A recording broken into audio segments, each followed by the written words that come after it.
Omen's part 2. So there's no wind here, so this is going to be much better. So there I was on a Thursday evening, just getting into the sea, treading across the pebbles, feeling a bit of pain in my feet as I always do because they're a bit harsh going,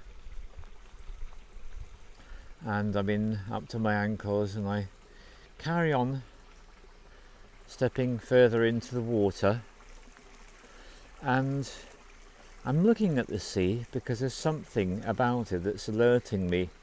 There's something different, and it's this dark colour. It looks like the colour of seaweed, and so I do a quick inventory and I remind myself, I know this beach so well, I know so many little bits of it, so there is no seaweed here, not in enough quantity to cause this coloration in the sea.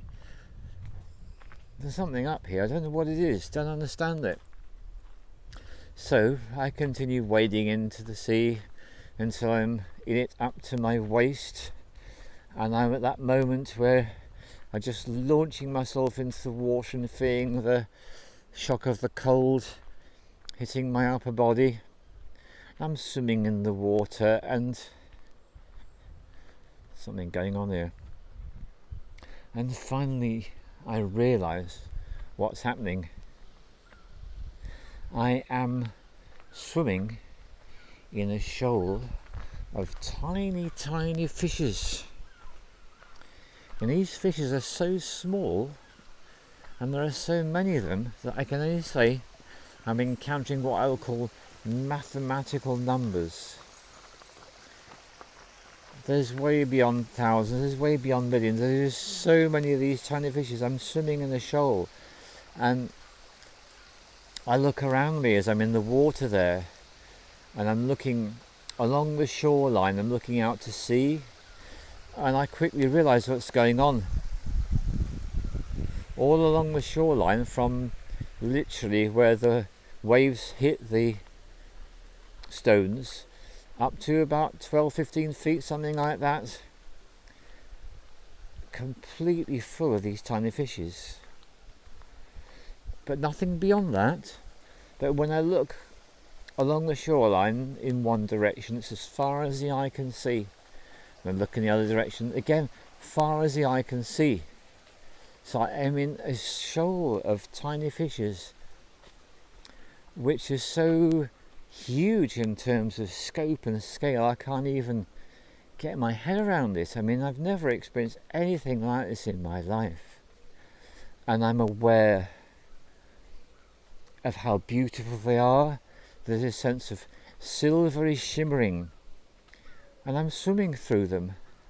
It's like they're all around me, and it just feels so beautiful, such a gift. And I'm so overcome by all this, at a certain point I decide to stop swimming, and I stand up and I look around, and I just realise there's way more than millions. I can't even imagine how many there are, and they are so small. And I'm so affected by this, I think, right, okay, I'm going to stop swimming. I'm going to start to head out, but I don't head out to where my clothes are as I would normally do. I see some steps off to one side, and I stride through the shoal of these fishes towards the steps, and I watch what they do.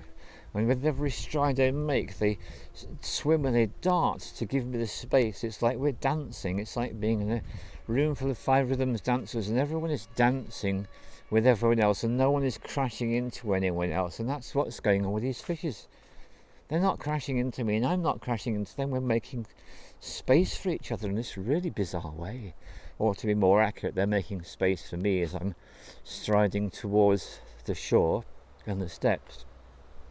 And then finally I reach the steps, and I can see it's covered with little silvery things, and a lot of them are wriggling. So very carefully I step up the steps, and each one that I can see is moving, I pick it up and I put it back into the sea.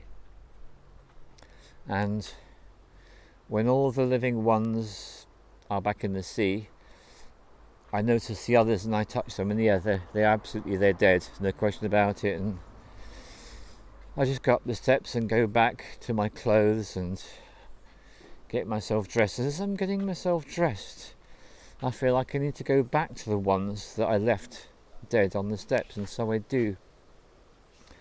And there are 5 remaining, and I pick them up, and I forgot to say that as I was getting out of the water, the waves at this place where the steps, I was really strong, really bashing into the rocks and bashing into the steps. I'm feeling a lot of force from the sea at that point. That feels significant as well. And I picked up those 5 little fishes and I put them in a bag, and I took them home and I made a paella, which I ate the following day. And I spoke to my friend about this, and she made the important point that when we are in the presence of pets, that's quite something, but when we're in the presence of wild animals of any kind, there's something very special and magical about that interaction between us and them. And that's certainly what I felt.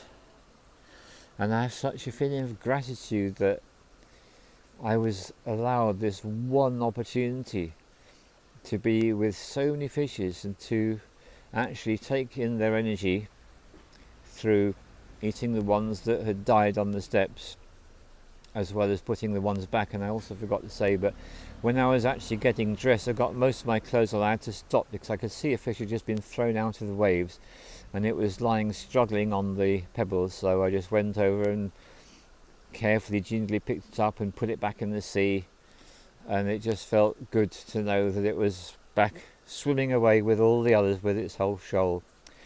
So that is an omen of magnificence and of connection with nature, and how we're all one, and how things are so much more extraordinary than we give credit for, and how important it is to be aware and awake and open to what's going on, and to feel the appreciation for the majesty of life, just like I do now, being surrounded by these plants and listening to the water trickling along the stream there.